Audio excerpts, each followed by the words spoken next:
Hello mga mi! Hirap ba kayong mag-wrap ng mga satin roses nyo?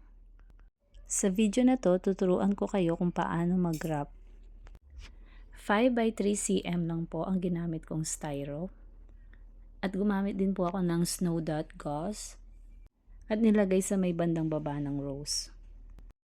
Same lang po, lalagyan din ng dalawa.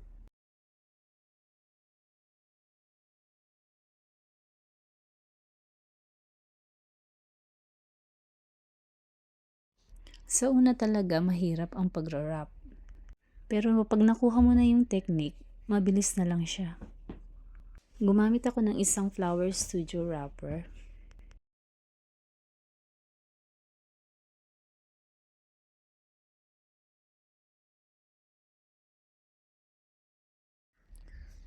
At 11 by 11 na gradient wrapper na hinati ko lang sa dalawa.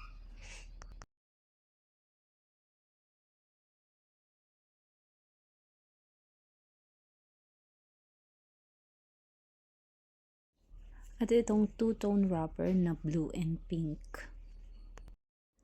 Binagay ko lang sa kulay ng satin roses.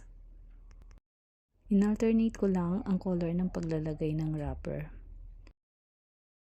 At same fold lang din.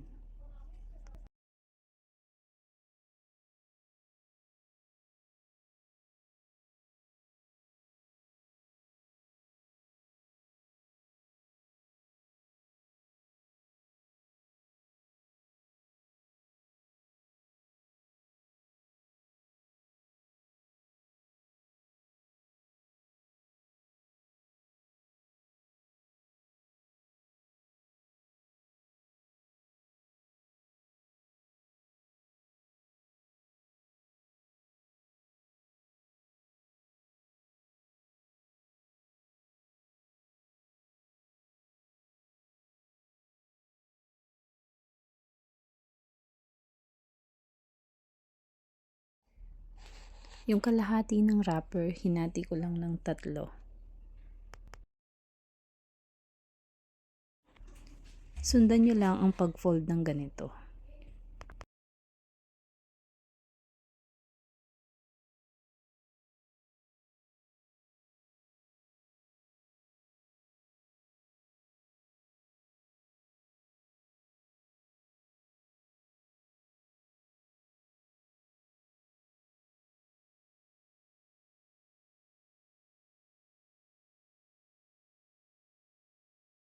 I-press mo lang papunta sa gitna.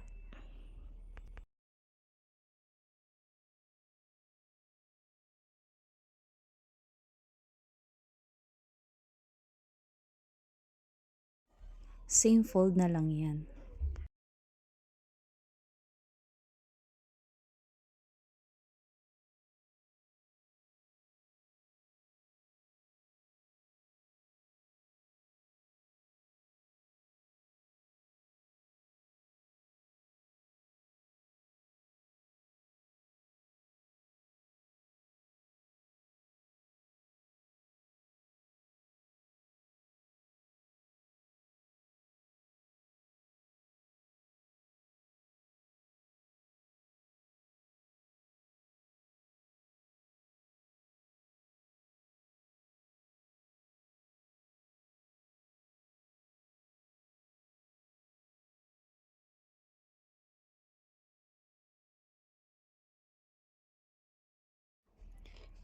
Sana nagustuhan nyo ang tutorial ko. Pa-like and share na lang po. Salamat po.